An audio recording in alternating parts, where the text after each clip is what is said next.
Blog Talk Radio. Are you ready to take a bite out of the competition?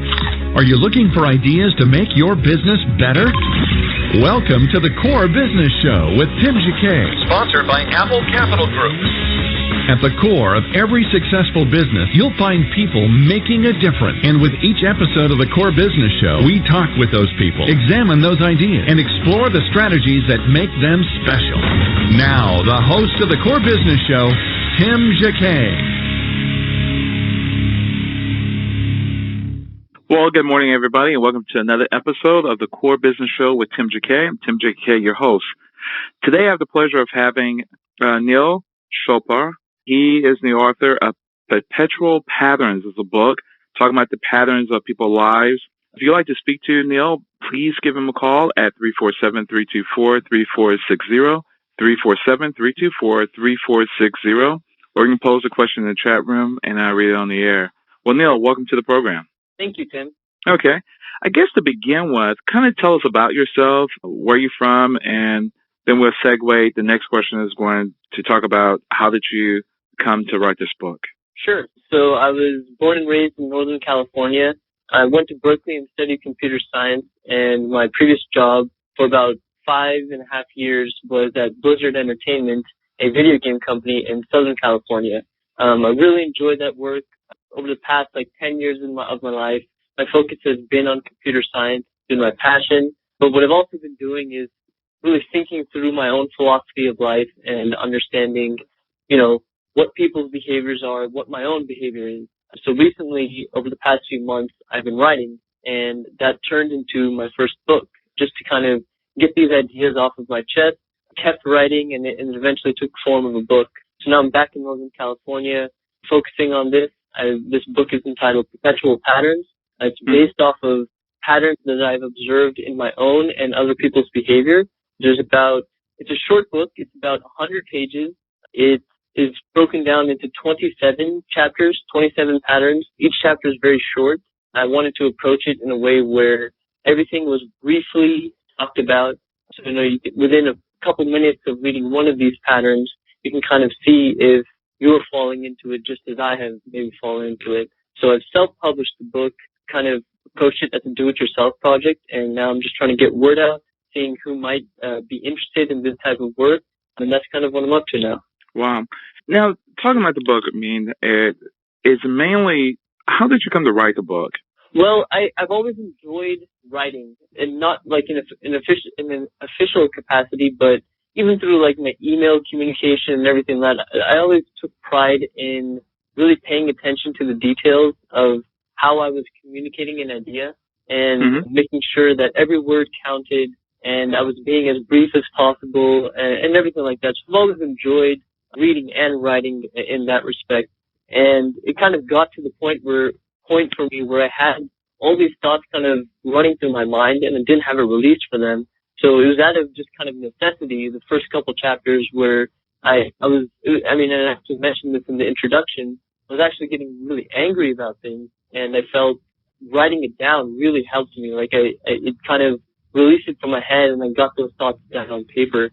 So that was kind of the start of it, where I just felt I needed to start writing it down, and then I just kept writing. It really flowed. The spigot kind of opened after that, and I just kept going until I could kind of structure this book in a way where each chapter was distinct enough from each other, and then to a point where, there wasn't anything more to add to it. Then I went ahead and wanted to go forward with self-publishing it at that point. Wow. So when we were talking just before we went on the air about patterns, and a music major, and we have patterns theory, and you have the same patterns in computer science. The foundation of life is really a pattern. We look at the DNA, and I forget what that's called on your website, the DNA molecule, and it has a pattern. So everything that we have, our makeup of our bodies, makeup of the universe, everything has a pattern, and it flows in a particular pattern. Every time we listen to a piece of music, it always have a pattern, and it builds on one another. Same thing as language and computer science. When you love writing so much, did you see yourself as you go through this, you are developing a pattern? Or did you have this whole thing in your head and you know how you're going to begin it, how the middle is going to be and how you're going to end it?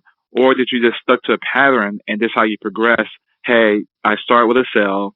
The cell will grow into a tissue and so forth, tissue and organ and so forth. Did you build it that way, or you had the whole picture in your head and then built it? That's a really good question. I'll kind of start by mentioning that I really love poetry, and what I like about poetry is it's a constraint.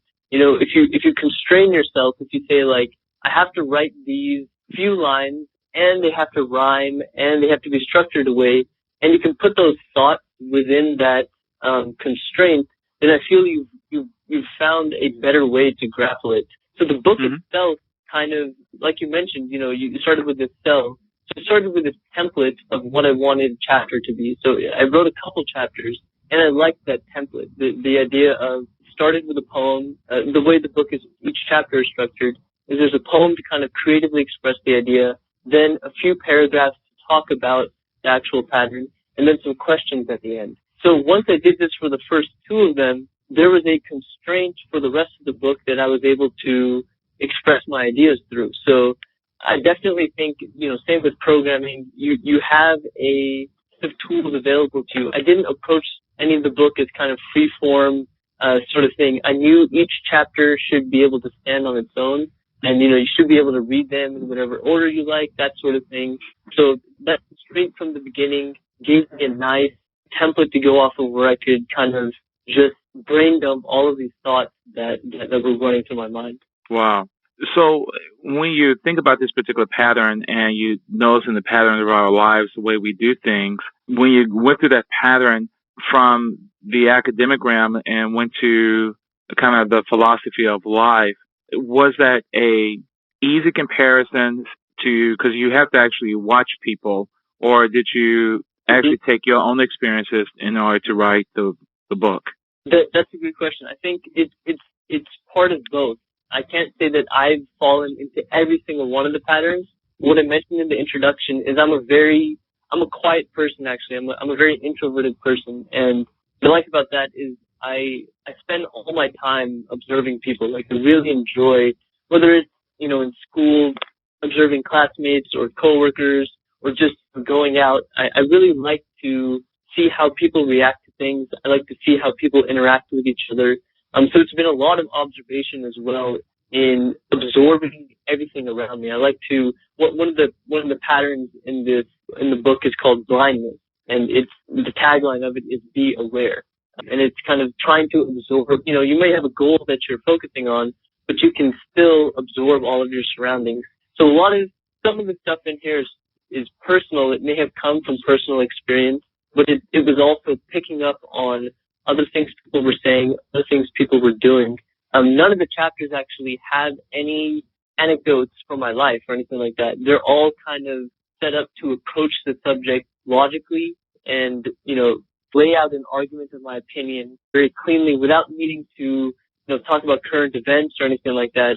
What I would like the book to be able to do is I want it to last. You know, whether you read it 50 years ago or 50 years from now, you should be able to still look at the text and it should still be applicable. So the writing of it is agnostic of these observations, but certainly it was fueled by my own experiences and what I observed in other people. Do you think the book talks with me is an out-of-the-box experience or inside-the-box experience, if that makes sense? Can you explain that a bit more? Out-of-the-box thinking would be kind of extraordinary, meaning that, hey, this is the pattern I have, and I'm going to stay within these realms of this particular box. Outside the box would say, no, I'm just going to go outside this box, and I'm going to go outside of traditional thinking, and I'm going to think beyond that and create something differently. If that making sense? Yeah. So yeah, if you, because in traditional school, because in traditional school we have a box that we play with, and that's how academia works. We don't go outside the box. This is how you do things. A, B, C, D. This is how you mark it. And people who's not exposed to that, or some people who think outside the box, hey, I'm going to go through the internet and mark it and so forth. Mm-hmm. No, I think, well, first of all, like the way this book was written, it was definitely, I didn't want to follow someone else's template. Like, I wanted to go down the path that was natural for me. And like I mentioned, just out of necessity of writing, it kind of came out in a way where there was poetry, there was text or explanation, and there were questions. And I haven't really seen anything like that out there yet. Very brief chapters that hit a lot of topics. So just the structure of the book, I wanted it to be unique and a different way of going about it. In terms of the self-publishing portion of it, I don't know that I'm as good as that. I mean, the fact that I should mention I have a website up, perpatterns.com, that actually has all of the content of the book up online. The book is really important to me. It's a reflection of kind of everything that went through my mind, or that has been going through my mind. So it's more important to me that people get a chance to read it freely and explore any of the content as they see fit, than necessarily buy a published copy. So I don't know if I'm approaching it as well as a business. It's more of I want to build that audience of, with this little that I have written, is there an impact that can be made on their lives? I don't like the idea of following templates that other people may have followed. I want to kind of do my own thing and also document what I'm doing. On my blog, neelanchopra.com, I've got a few articles up that explain in detail how I went about self-publishing it, going through CreateSpace for the paperback, going through the Kindle version and stuff like that, and like everything from front to beginning, or from beginning to end, and all that information is up there if other people find that they would like to kind of try what I'm doing as well. Wow. You have a powerful passage, and I just picked one at random from Darkness. And you say here, which is really profound, you cannot control what you think, you can control what you do, which is so true in life as a pattern. We have thoughts that run through our head all the time, but we can't control that. Literally, we can't. That's who we are as human beings. However, we can control what we do. It's like your action. And it's really profound. How did you think of writing something like that? And I mean, you have a lot of awesome chapters here, 27 of them. And that particular line, how does that speak to you when you wrote that? What did you think about? That's something that's actually Darkness is one of the last chapters in the book, and it's one of the more important ones, I think, and one that I don't think people talk about too much, in self-help. There's a lot of self-help stuff in this book, but the notion of letting your mind wander where it will, and even if it's to bad things, where you've got bad thoughts going through your mind, or you're, watching movies or listening to music that may be a bad influence on you, in the end, it's your own actions that actually matter. And that was really important to me. And I think with some of these taglines of, these quotes in the book, I'd like to hopefully find some sort of succinct, poetic kind of way of saying it. And I like that particular line as well. I think it's important the reason I call that chapter Darkness is like, even when looking at these patterns, I myself fall into them as well. And the way to go about it, to combat that, is not to try to eliminate it from your mind. It's not to try to push it out of your head, but accept the fact that you're naturally going to want to do these things. And then once you grapple with these thoughts, and those thoughts are there, but you've trained yourself to not allow them to affect your actions. In the end, you make a choice of what you want to do. And even if your mind is wandering to some place you don't want it to go, that still doesn't have any bearing on what you do. Absolutely. What we're going to do is going to take a break real quick, and I'm going to ask you, if possible, I think towards the end, to read a passage out of the book that really speaks to who you are, sure, or that you have really passion about. So sure, let's take a break real quick. Again, Perpetual Patterns with Neel Chopra. We'll be back in a moment. You're listening to The Core Business Show, sponsored by Apple Capital Group. Apple Capital Group in Jacksonville, Florida, is a commercial lender that specializes in asset-based loans, equipment leasing and financing, invoice financing, commercial real estate loans, and asset-based financing in the U.S. and Canada. Apple Capital Group is a direct lender that lends on their private equity investment portfolio. 90% of most loans are decided within 2 hours, and vendor funding within 24 hours after documents are completed, with a one-page application. No slow no's. Just a quick decision and a fast yes. To get more information about lending from Apple Capital Group, call 866-611-7457. That's 866-611-7457 to speak with one of our loan specialists. Or visit us right now at applecapitalgroup.com. Welcome back to the core. Once again, here's Tim Jacquet. Again, Perpetual Patterns with Neil Chopra. Neil, I guess we'll come back to you and I guess just dive into one of the passages or chapters that you're really passionate about that you want to share. Sure, yeah. So the second to last chapter, so just to explain how it ends, kind of, the final chapter is entitled Reciprocity, which is kind of the golden rule, do unto others as you would have them do unto you. The one before that is called Recognition, and there are several chapters in the book that lead up to recognition, and I feel this is the most important one, and I put it at the end for that reason. So maybe I'll just start with just the beginning paragraph of recognition. So the chapter starts, do it for yourself. If nobody is looking, if nobody is aware of who you are or what you are doing, what exactly will you do? If nobody is there to give you accolades or give you encouragement or fire you up with criticism or hand you a reward, with what resolve will you get it done? Every second you wait for recognition is a second wasted. Welcome it when it comes, but have a clear path going forward without it. The only person you ever have to prove something to is yourself. And the reason I put that chapter at the end is being recognized for something is in the control of other people, I feel. Kind of like, we just spoke about darkness, where you can't control your own thoughts, but you can control your own actions. That's kind of a matter of focusing on yourself, but recognition is also erroneously putting the focus on how other people react or how other people look at your work or what you do. So I think a big part of this book is that you can only be in control of what you do yourself, and you shouldn't be reliant upon other people giving you reward or giving you payment or these kinds of things. In the end, you need to find motivation on your own to get things done that you want to get done. Wow. This is not a typical philosophy book. How does this differ? Well, so some of the philosophy books I've read before are very academic. They're difficult to get through. They're almost like math books where they posit something, and they have a very confusing way of approaching an idea, and you have to logically prove what they're saying. This is not that. I say that these are my philosophies, but my hope is I'm expressing them in a way that's easy to read, that has some creative aspect to the poetry, that has some reflective aspect to the questions.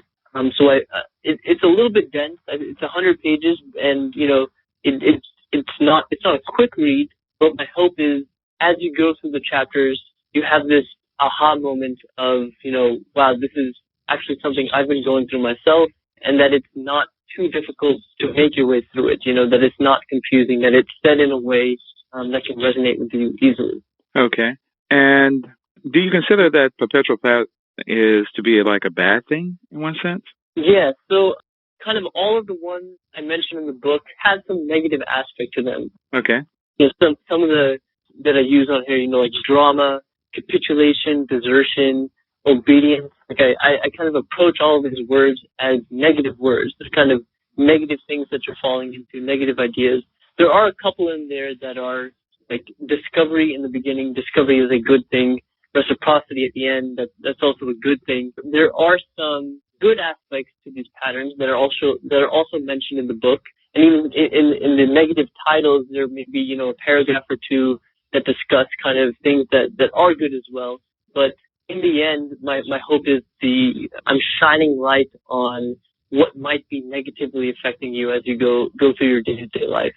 Wow. When we talked about earlier, top of the hour, regarding the poetry in the book and your blog, when you wrote your blogs, did you take part of your blogs and you formulate all 27 ideas, or how did that flow to you? Because you have a statement first, and then you actually go in detail.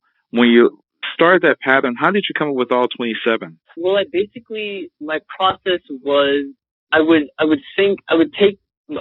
have some idea in my head, And sometimes that idea was already covered with the chapter I'd written. And if it wasn't covered, then I would try to think of a word that described what I was thinking and then make a pattern out of it. And this came from various things. Like, I might see something. I remember I started the chapter on superiority after seeing something on a television show. It just kind of sparked the idea. The idea had been in my head, but it sparked that it should be a chapter on its own. I have a chapter on obscurity, and that really was just a paragraph within the chapter on privacy, but I felt it should be split out into its own. So there are overlap between these patterns, but I kept extracting one from the other and figuring out, trying to find that balance of, am I repeating myself? Am I saying something that has already been said in another chapter? Or is there enough unique being said about this pattern that warrants it being on its own? So I kind of just went through a natural process of going through all these thoughts that had been in my head and seeing where they properly fit within them. So I certainly didn't have all 27 mapped out in the beginning. I started with maybe 2 to 4 that I started out with, and then just kept writing until I felt like I had said what I wanted to say and I wasn't repeating myself anymore. Okay. And when it came to new forms of creative expression, how do you encourage people to find their own creative expressions? I don't know what, I think find out what you enjoy. Like I'm a huge listener to music. I love having a really close attention to the lyrics, memorizing those, understanding the rhythm between them. You mentioned music as well. I think what prepared me for attempting the poetry was several years of just listening to music and really understanding it. When you attempt something that you enjoy, then you understand, your own standard for quality for it. So maybe, and I mentioned this in the introduction, maybe there are several forms, maybe it's painting or music or poetry or comedy or game design or anything like that. There are so many different ways, so many different mediums of expressing your ideas. I think the explanation should be there, the straightforward explanation of what you're trying to say should be there. But I think you hit a more profound level if you're able to do it through some creative way. Like I think of, in comedy, like if you look at The Daily Show with Jon Stewart or Stephen Colbert, they're saying very profound things through comedy. Like they're able to get to the truth of something by making fun of it. And I think that's more profound than just saying it outright. If you find some clever way of putting it, some way of taking words that cause someone to, laugh at it or look at it in a different way, then you can hit points that might not otherwise be hit. So I would say, for anyone who's trying to go down that path of finding some way to do that themselves, do what you enjoy. What do you like listening to? What do you like watching? And going down that path. Okay. Back to recognition real quick. For example, let's take Microsoft. That's easy to pick from. You have the creator of the product, of the pattern, and then you have the enhancer, if that makes sense. So, for example, I forgot the name. I think it's Tim Patterson or something, who was the father of DOS. He created it, and Bill Gates enhanced it. And listening to that pattern, do you think when you create something and the person who enhanced it, because usually the person who enhanced the product end up getting the credit and recognition, do you think that in that particular pattern itself, if it makes sense, that even if you see this pattern that's already created and then someone enhance it, is that kind of an offset of the same thing, or do you think is pretty much is all in one, if that's making sense? Because I'm trying to compare it to. Yeah. So I mean, maybe another good example is, in the programming world, we have this notion of open source, and it means that software is free, and not only is it free, but all the source code that goes into it is totally free to view as well. So anybody who wants to take anything from it or learn something from it, they can freely do that. And what comes from that is a community of people who are helping each other, who are bringing new ideas to the table. So I don't think, I think it's great that someone takes what someone else did and is able to enhance it. Now, it's different if you're just copying it and trying to, screw the other person over. But if you're legitimately making something better, I don't know if if you're legitimately making something better, then really it doesn't matter in the end, I think. You're putting something out there in the world that is able to help someone. I don't know if that kind of answers the question. Yeah, it really does. The open source code makes the world of a difference. What do you like the people to walk away when they read your book? I hope they kind of, if you're able to get through all the chapters, you come from it looking at the world a little bit differently. And if you may not agree with all of my opinions in the book, but if I've gotten you thinking about something that you might not have thought about before, I think that's a worthwhile end in itself. So my hope is you check it out, and like I mentioned, all the text is free up on the website. So if you go to perpatterns.com and just kind of click around and explore some chapters that pique your interest, and if there's something in there that connects with your own life and resonates with you and shows you something or explains something in a way that allows you to better grapple with it and make a better choice about how you approach something negative that might be affecting you, that's what I want people to get out of it. I want them to have a better understanding of their own behaviors and ways in which they can make the best out of it and make a better choice for themselves. Okay. Any other new books in the works? No. This is kind of just my foray into it. I don't actually consider myself someone who's going to write a lot. I would rather write very little, but it be powerful in its own right and have lasting ability. So my focus is on this book right now. And on my blog, I actually have ongoing poetry that I'm publishing up there, if anyone is interested in that sort of thing. And I also have articles that explain my self-publishing experience. If anybody is going down that road themselves, they can check those blog posts out and see what I did and see if they can learn anything from that to start out with. Okay. And to find your book, of course, it's available on Amazon and Barnes & Noble, but also they can get the book on your website. And just give us the website address again. Yes, it's perpatterns.com, perpatterns. Yeah, and you can. I would say definitely start out there. Check out the chapters that I have up there, and if you enjoy it, check out one of the published versions on Amazon. Yeah, there's an ebook and a paperback as well. Okay. Lastly, how did you pick the name Pastoral Patterns? Sorry, not Pastoral, Perpetual Patterns. Perpetual Patterns. Yeah, I knew I wanted the word patterns in there. I mean, I had been thinking about universal patterns or something like that, but I like the word perpetual because these are things, no matter how hard you try to not do these things, you're probably going to do them. That's what I found. Like I mentioned in the introduction, the story of I was really angry at something someone did, and I got so angry that I wanted to, write another paragraph in a chapter on recognition out of spite.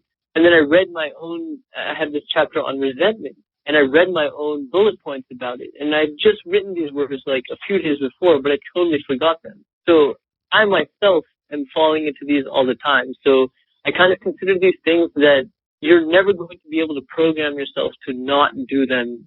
There's things that you naturally fall into.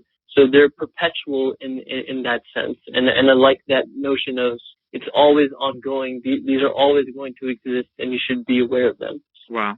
Well said. We're going to leave it with that. Thank you for coming on the show, talking about your book, Perpetual Patterns, with Neil Chopra. And thank you. I really appreciate it. Thank you very much, Tim. Thanks a lot. Thank you. Take care. This has been another episode of the Core Business Show with Tim Jacquet. You can download this episode on iTunes or Blog Talk Radio or blog.apple Capital Group. Thank you for listening to the program, and have a great day. Thank you, Neil. Thanks. Thank you for listening to the Core Business Show with Tim Jacquet. For more information about equipment financing and asset-based loans, visit our website, applecapitalgroup.com. That's applecapitalgroup.com. Or call us at 866-611-7457. We hope you'll join us for our next episode. And remember, you can always get to the core via iTunes. You'll find all our previous episodes there. And thanks again for listening to the Core Business Show with Tim Jacquet.